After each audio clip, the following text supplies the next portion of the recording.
Hello again, YouTube followers and friends. I wanted to talk to you today a little bit about how important it is to have a sense of purpose in your life. And that's one of the things I've discovered after I had my stroke. I remind you that I am 66 years old. And so I took early retirement on Social Security when I was 62. And so I had left the work world, and I'm very fortunate that my wife provides our sustenance with her work. And I wanted to talk to you about how I recovered a sense of purpose for my life. You know, I told you last week that I'd had a real struggle with depression after I got out of the hospital, and that was because all of the things that I have done in my life I could no longer do.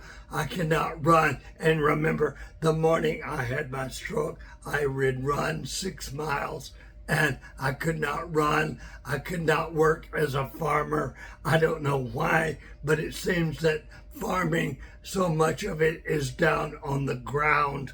And when I lean my head down, my body follows my head, and I end up flat on the ground. And so I can't do farming, and I can't speak, so I can't preach and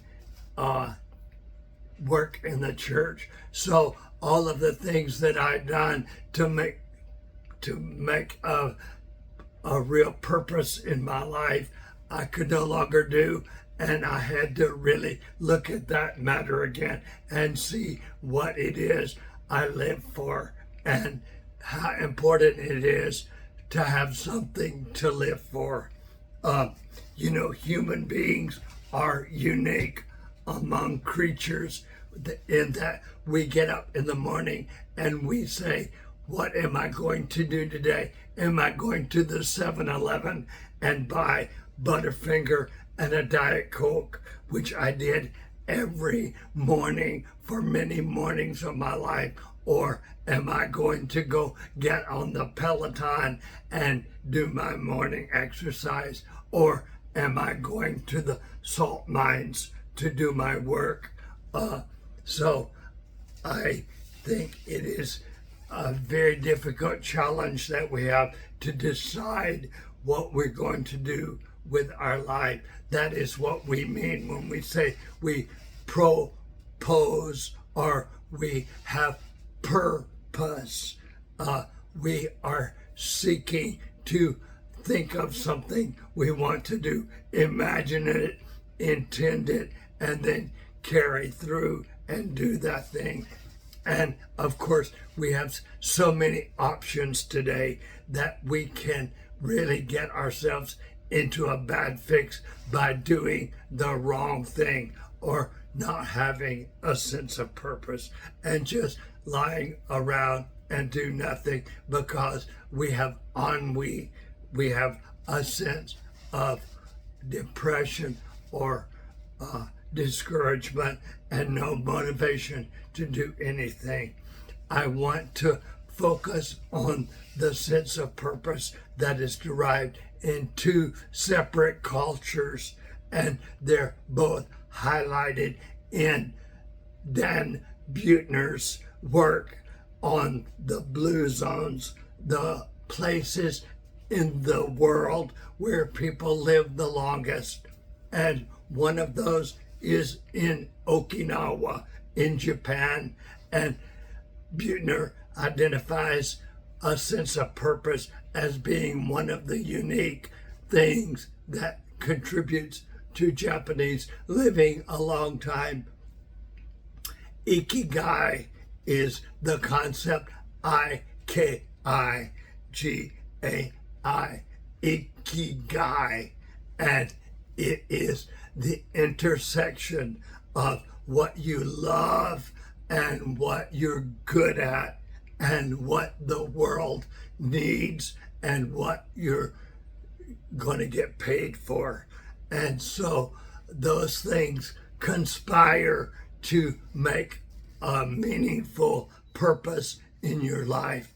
And sometimes for some people it is language, for some people it is a handicraft, for some people it is their grandchildren, for some people it is writing.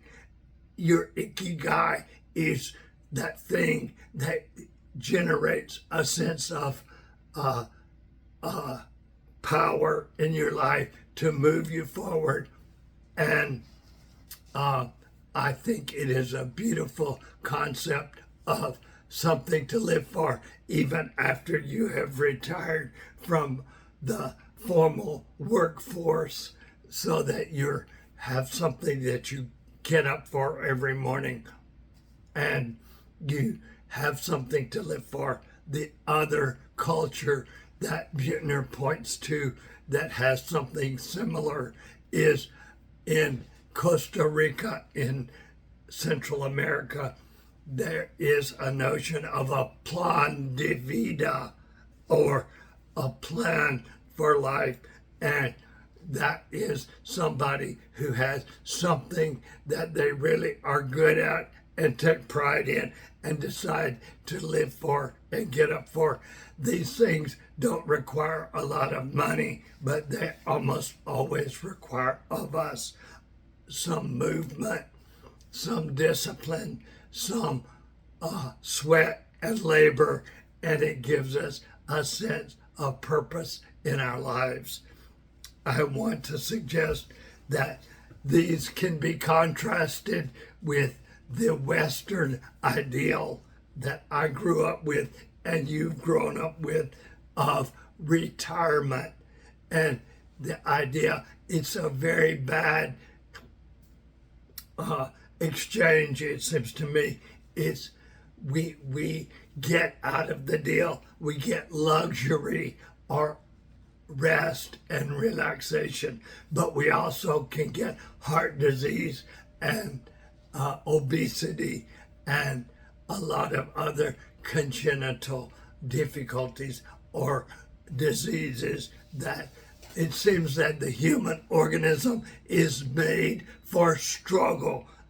We're made for some degree of applying ourselves and have something we're seeking to achieve. And so I want to remind you that to not work all your life long for some in the future possibility, because someday may not come and the payoff may not be out there. On the other hand, I want to suggest to you, you can have joy and fun and delight in the here and now while you're working.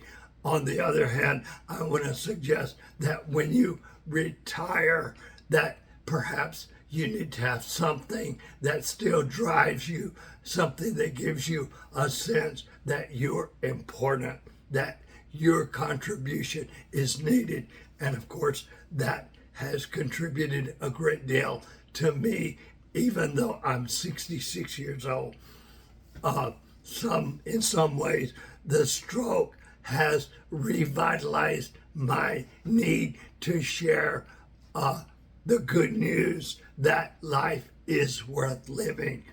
And I want to be able to move people and to give something to people in my message.